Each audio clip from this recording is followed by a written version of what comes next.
Okay, and now without further ado, I will start with a short presentation of a particular approach to the possible coming out of my own theoretical background, which is that of sociocultural psychology. Now, the title and the subtitle, consequences might sound a bit ominous, but it's really the pragmatist underpinning of my sociocultural approach that encourages me to think about the implications of theory and ask the question, what does a specific understanding of the possible enable us to do in the world? Before I go on, a bit of shameless self-promotion. These are 3 recent books from last year that outline in much more detail that I can convey in 10 minutes my thinking about the possible. And in particular, the book on the left, certainly. And I've been trying to explore the link with mobilities as well. And I'm fascinated by the topic of wonder. So if anyone is interested as well, I'm happy to discuss more about that. And while I've been studying this field for about 5 years now, my earliest engagement with the possible, even if I didn't know at the time and I didn't use the word specifically, came from my doctoral studies that, yes, had something to do with eggs. Some of you already know that. I was interested to explore community forms of creativity in the craft of egg decoration in Romania. And from that time, more than 10 years ago now, I was struck by this fact that with all the constraints associated with craftsmanship, the egg remains a kind of an open canvas for decorators, a tiny space that becomes the playground of possibility, imagination, even risk-taking. But more on eggs, and I promise to show you some colorful pictures of eggs a bit later. For now, I want to note that this initial intuition about possibility grew into a more elaborate view of what it means to explore the possible, an exploration that makes accessible for us at least 4 dimensions of experience. This is not an exhaustive, of course, model, if you want. But definitely we can think about what could be or alternatives to the present state of affairs, what is to come or anticipations, imaginations of the future, what might have been, counterfactual thinking about the past, and what is not, and even what might never be, related to utopian thinking and other forms of thinking. So this is not an exhaustive list, but a first attempt to map an extensive field, by definition. For anyone interested to know what the possible is about, I think we cannot really help but run into a series of old dichotomies, like the one between the possible and the real or the actual, as well as the pairing of possible with impossible, and to some extent the difference between possibility and probability. I think these are all important because each of them tends to frame our understanding of the possible in specific ways and often reduce it to something that lies outside of immediate experience and even opposes immediate experience, the possible as what is not the case.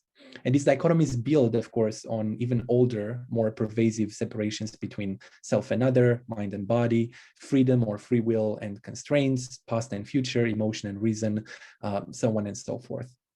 Now, needless to say, the anti-dualistic stance of most of sociocultural psychology, which is again a legacy of pragmatism, warns us against sharp divisions and instead points to the rather porous nature of the boundary between the possible and the real, or the possible and the impossible. And going even further, it proposes a view of interdependence between the here and now of immediate experience and experiences of possibility, arguing, convincingly in my view, that the possible grows out of the real and infuses it with new meanings and new characteristics, leading to its transformation. So in order to briefly tell you about some of the building blocks of the sociocultural theory of possibility I've been working on, I will return to the case of Easter eggs, very familiar to me from more than a decade ago. These are eggs seen here at different stages of decoration. For us to understand the dynamic interplay between the possible and the real, the stabilized form and the process that opens it up to a multitude of endpoints, we need to consider decoration not only in terms of final products, of course, the finished egg, but its processes. In other words, in terms of the action and interaction that expands and contracts spaces of possibility for the decorators, who use melted wax, color pigments, a heat source, a wooden stick with a metal pin at the end to decorate. And these actions and interactions really guide the entire decoration process. So action is the cradle of possibility, I propose. But in order to understand what structures action itself, we need to go a step further and reflect on the embodied social and symbolic positions we occupy in the world, at all times. In this case, it's the position of the decorators I was in contact with for my studies, living in the north of Romania, the border with Ukraine. Their ideas and practices owe a lot to the fact that their village, Ciocanești, pictured here, is an open-air museum in which decorators encounter patterns and motifs virtually everywhere, including on houses. This particular form of positioning facilitates the development of specific perspectives on the act of decoration. For instance, it's much more likely to be embraced as a form of activity, and more importantly, on what and how decorators work. Positions like the one associated with living in Ciocanești endow the person with a number of perspectives or action orientations, again in a pragmatist tradition. In other words, with specific propensities to think and act in specific ways. This uniqueness and at the same time diversity of perspectives at the level of the country is reflected in the variety of types of eggs being decorated. What I'm showing here are Easter eggs from a collection at the Museum of Ethnography in Bucharest. Perspectives guide our action and they also constrain it. And with it, they constrain possibility as well, with decorators from one village being likely to work on eggs, in a very similar way. But, and this is a very important but for our discussion, there is the other side of the story. Decorators don't have single perspectives, just as they don't occupy one and only position in the world. They can and they do draw on a variety of types of knowledge, life experience, some of these leading them actually down quite unconventional paths. For example, to the creation of a Christmas egg, which needs to be noted from the start that, many of you may come from cultures where hanging decorated eggs in Christmas trees is commonplace, but it is a bold move in the context of Romanian craft. The boundaries of the possible are being pushed further through a realization on behalf of the decorator of the fact that the egg, here it's an ostrich egg, can be approached from various perspectives, above and beyond that of what is traditional craft. New positions and perspectives enter this perspectival dialogue, in this case, including the perspective of someone who needs to sell their work more widely, someone who enjoys painting directly on eggs rather than using melted wax, and maybe even someone who enjoys Christmas generally. Now, we can debate whether this departure from convention and straying into possibility is actually worth it or valuable or aesthetic. But for the moment, let's keep in mind another key term of the sociocultural approach, which is dialogue, especially dialogues of perspective coming from different, oftentimes opposed forms of positioning in the world.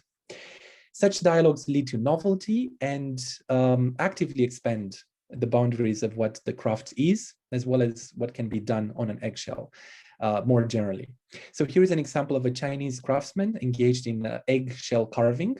And if you didn't know about it before, I think this image alone probably is a good example of the enactment of possibility, with the capital P.